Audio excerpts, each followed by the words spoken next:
Hello, ladies and gentlemen. Eddie Marcus here again. It's midnight, or maybe it's the next day. Sure, it's a minute or so past that. I was just thinking about how the political parties are dealing with each other. One of them is acting as if they are at war with the other political party, and at the same time, not offering anything except an opportunity to beat down the other party. And the other party is offering, well, what they know the people want, and they have no real plans to produce it, but it sounds good. And it sounds a lot better, perhaps, to some than the other. And whatever the situation is, we have this divided country. And that being the case, we're really not going to go not very far. And that you can be certain of. We know that the American people want certain things. All of us, human beings, are built like that. We want certain things. And nevertheless, we will settle for not getting them. And as long as we will settle without getting them, we will never, ever get them. So the question becomes, will we, the people, make change? Will we make change? The kind of change that's bringing us closer to living a life rather than living bondage. And as I think about that question, and I want to give you a good answer, I think about a friend of mine a few years ago. I'm sure he still has that consciousness, but a few years ago he had a program that was called the African American Consciousness, and what he wanted to do was give people, black people specifically, information about Africa, to lift up Africa in a positive light and describe the pain and suffering that is experienced in this country, and offer them at least a thought about going back home. And to me, that was just futile effort. I could not even imagine black people who grew up in the United States of America, who were brought up understanding what America has been teaching us about Africa, would be willing to pick up and go to Africa. Now, I realize that there are a few people that will do that. A few, very few. But the masses, no way, Jose. And I said that because I couldn't think of any way in which I would pick up and go to Africa. And I'm not saying I wouldn't do it, but at the time, I couldn't think of a way. But I would want to be with and with the movement. I admire the movement. It was a good thing. I mean, it was good. But I just couldn't see people. No. But they taught us about, what's that guy named? Tarzan, and the way they had black folks going through those things with bones in their ears and stuff like this. And I know things have changed. But for some people, that's mindset that's still there. So that wasn't going to happen. All right, so I come to the next thing.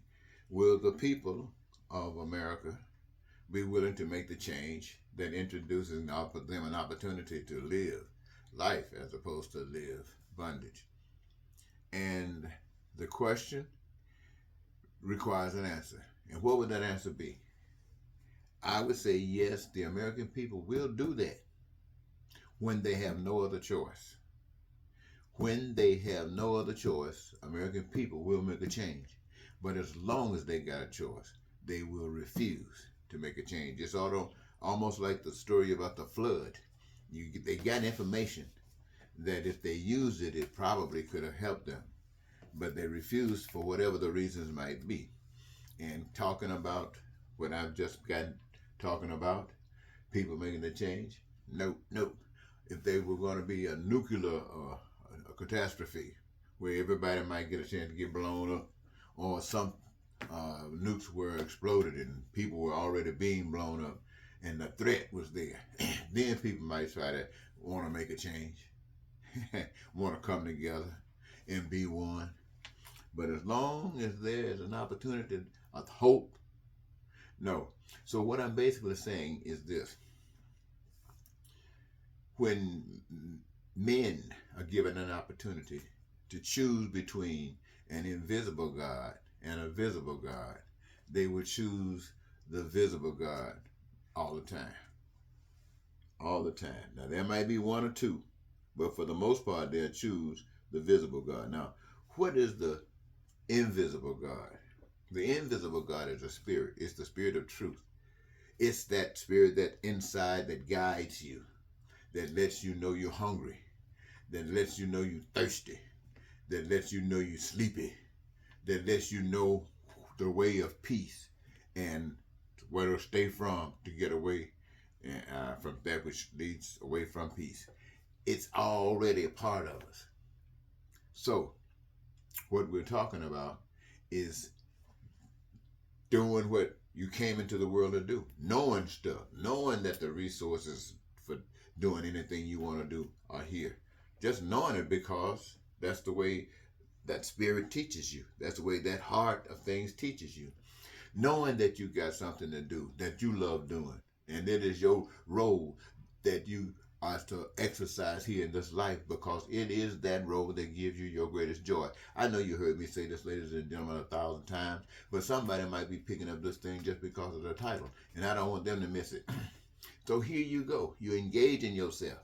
Everybody, all human beings get to that point where you engage in yourself. You engage in yourself. That means having a career. Now, as you got this career, what is being happening? What's happening with these careers? These careers, when they're interrelated, what you're actually doing is creating everything that exists today, everything that you will imagine tomorrow, and so on and so forth. That's what you will be doing.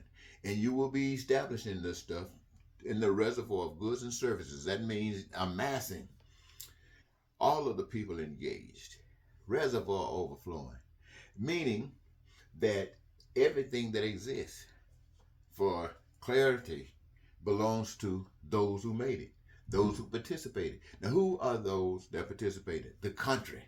The country participated in making all of this. So these things belong to the participants of the country to access at their leisure. And my friends, they suffer for nothing. Not even peace, prosperity, freedom, and joy. All of these things are presence, I want to say, that comes with it. They're little bumps that comes with the walking this way of life. So, this is what happens when you walk with the Spirit. But people don't know that because they won't trust the Spirit. What they have trusted is the dollar. The dollar is the challenge to God. See, the dollar says, if you got me, the dollar, you can do anything you want to do because I got a price tag on everything. Ain't nothing free. And if it is, it ain't even worth it. That's why we don't give no talking on internet, or on television or radio free. So what you're dealing with is money. Now, here's the problem.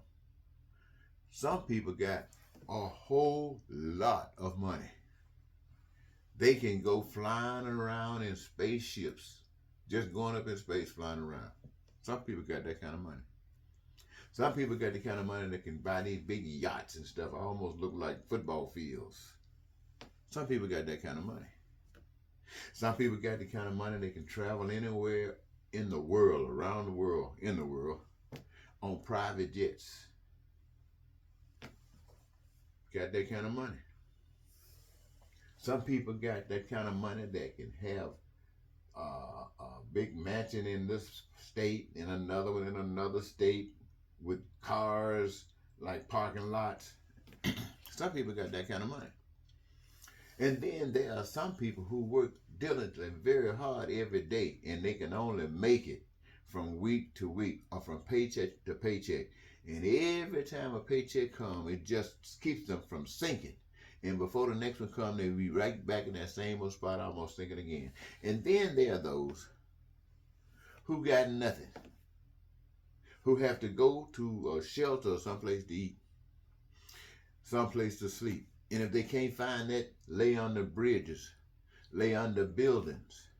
There are people who are just destitute, my friends, who are walking around sick and can't go to the doctor. Want to get some education to be somebody, but they can't afford education. My friends, there are those out here who feel like they can do nothing but get lost in drugs or prostitution or gigoloing or anything that's trying to help them because nothing else has. And that sounds just like the world that we live in. Sounds exactly like the world we live in. So what we see is that the whole world is going after the dollar. So will you say, will the people make the kind of change for God over the dollar? Yes, if they got no other choice. As long as they got a choice, or as long as the dollar is viable, men will turn their back on God every day. You say, how can you believe that? Well, you know the story in the book about the rich young ruler. Hey, can't turn loose the money. Can't turn loose what you trust in. You trust in what you see. You trust in what you've been indoctrinated in. And it takes a miracle.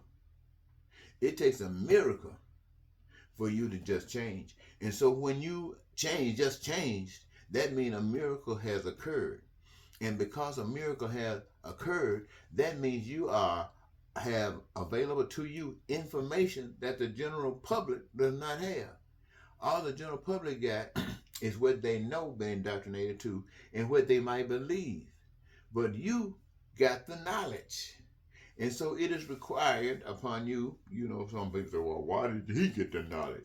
Because now it is required upon that one who has the knowledge to walk according to that knowledge.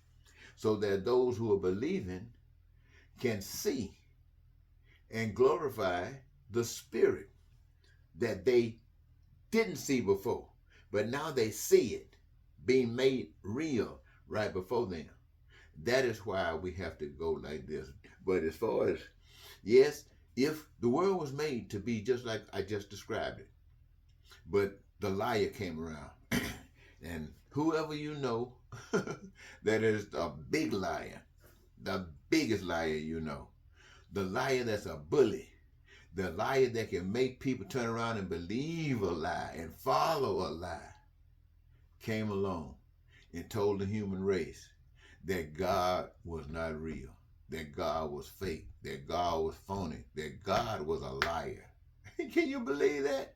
And the people, the people, bought it, and we followed the liar. But God is smart. He's sending you an opportunity right now to listen to this message and make a choice whether you're going to continue to believe and walk according to something else, or you're going to stop. Just stop. Don't follow me. In fact, don't even follow my message. But go inside and let the real power, let it live. Give it, make it alive. It'll direct your path. And you'll be walking straight on the same one that everybody else is walking on, that's going down that straight and narrow. Because you'll be following the Spirit within yourself and not of all those other people that's lying to you. Goodbye.